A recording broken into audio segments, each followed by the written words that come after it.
Avec ces visages d'enfants, tous ces enfants qui vous accueillent en Algérie, voici tout de suite le problème posé.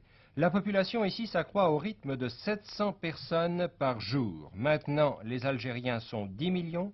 Quand ces enfants seront des hommes faits, ils seront 15, peut-être 18 millions. Alors, si l'on veut combler l'écart qui existe ici entre ceux qui ont un niveau de vie normal et puis les autres, tous les autres qui n'ont encore presque rien, il faut voir très grand. Un peu d'aisance pour tout le monde, du travail pour tout le monde, ça signifie d'abord des usines. La terre ne peut plus suffire, bien évidemment, à occuper tant de bras. Et de fait, les usines poussent, comme vous le montrent les caméras de Charles Santini et Adolphe Drey. Elles poussent ici dans la région d'Alger, attirées par les avantages financiers du plan, primes, exonération d'impôts, etc. Et elles donnent du travail à ceux qui étaient peut-être hier des chômeurs.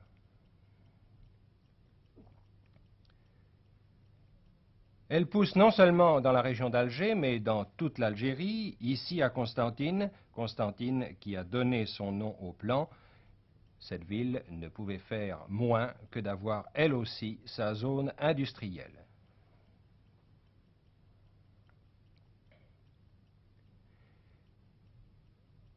Et près d'Oran, le grand port, les usines poussent également. Dans l'une d'elles, fabriquant à base de fibres de bois des matériaux isolants, deux jeunes Parisiens issus de Sciences Po et des langues orientales se sont découverts industriels.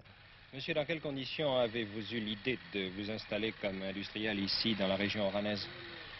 Nous étions militaires dans la région d'Alger, dans la région de Constantine, et en 1959, lorsque nous avons été libérés, nous avons cherché un petit peu partout en Algérie où nous pourrions nous implanter, bien décidé à créer une industrie en Algérie concernant le bâtiment. Et c'est en définitive dans la région d'Oran que nous avons trouvé les matières premières économiques qui nous permettaient de fabriquer un matériau isolant de construction. Donc, vous vous êtes installé immédiatement après votre démobilisation. Quel âge avez-vous? J'ai 25 ans et François Voiturier en a 27. Donc, vous êtes de jeunes industriels, c'est le cas de le dire. Pourquoi en Algérie plutôt qu'en métropole? Parce que nous estimions à notre âge avoir des possibilités beaucoup plus importantes en Algérie qu'en métropole et nous pensions bénéficier des avantages du plan de Constantine et de l'industrialisation de l'Algérie. Question indiscrète, est-ce que la prime que vous avez touchée en tant que démobilisé vous a servi de base de départ? Oui, elle nous a été assez facilement débloquée et elle a été la base de la formation de notre capital. Je pense donc, monsieur, que si vous avez eu l'idée de vous installer ici, c'est que vous avez pensé a priori que l'Algérie offrait des débouchés, offrait un marché suffisamment vaste pour un matériau de construction comme le vôtre.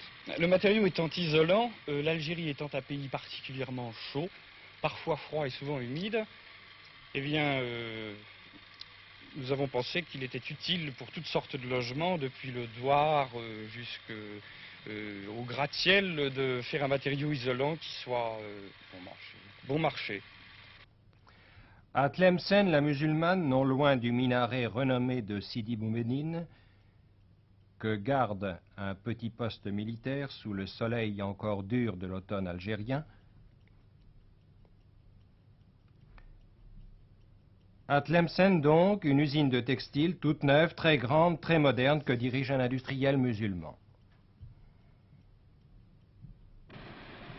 Monsieur Bensid, cette usine que nous venons de voir et qui est en plein démarrage succède à une autre usine textile, mais qui était, elle, fondée sur des bases beaucoup plus modestes et avec un matériel beaucoup moins moderne. Qu'est-ce qui vous a donné l'idée de ce changement, de cette modernisation, de cette nouvelle entreprise en quelque sorte?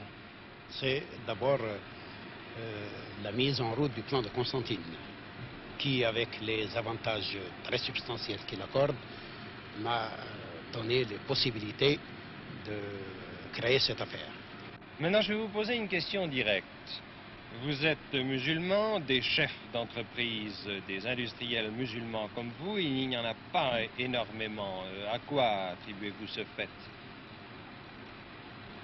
Les horizons étaient bouchés jusqu'à maintenant. Les horizons étaient bouchés jusqu'à maintenant et vous pensez qu'avec la Par la politique... suite de diverses difficultés qui n'existent plus actuellement, mais qui ont existé pendant longtemps en Algérie. Donc vous pensez que tout de même le plan de Constantine a marqué dans cet ordre de choses un tournant? Un tournant décisif.